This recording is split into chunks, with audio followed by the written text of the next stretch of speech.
ঈদ উল ফিতর কেবল আনন্দের উৎসব নয়, এটি সহমর্মিতা ও সামাজিক দায়িত্ববোধেরও শিক্ষা দেয়।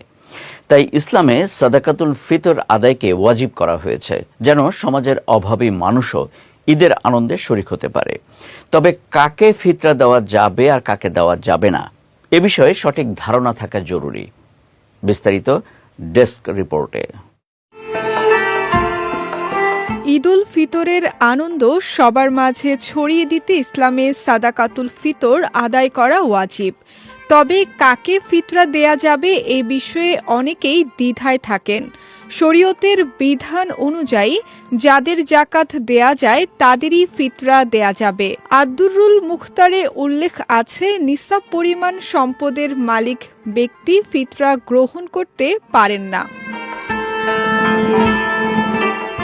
পবিত্র কোরআনে আল্লাহ তাআলা বলেন, মূলত সদকা ফকির, মিসকিন, জাকাতকর্মী, অনুরক্ত ব্যক্তি, দাস মুক্তি, ঋণগ্রস্ত, আল্লাহর পথে নিয়োজিত ও মুসাফিরদের জন্য নির্ধারিত, অর্থাৎ দরিদ্র ও অভাবীরাই ফিতরার প্রকৃত হকদার।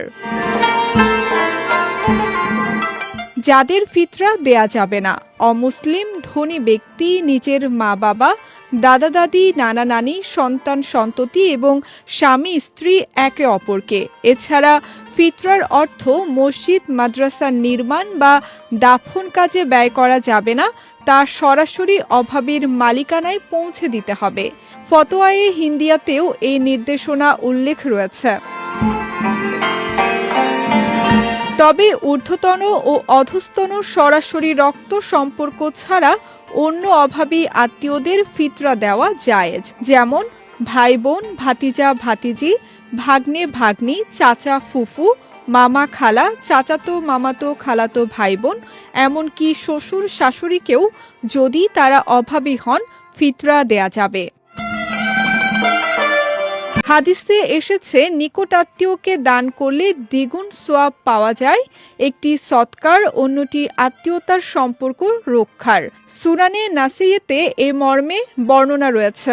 অতএব ফিতরা আদায়ে দরিদ্র আত্মীয়দের অগ্রাধিকার দেয়া উত্তম, তবে সম্মান ও গোপনীয়তা রক্ষা করে প্রদান করাই ইসলামের সৌন্দর্য।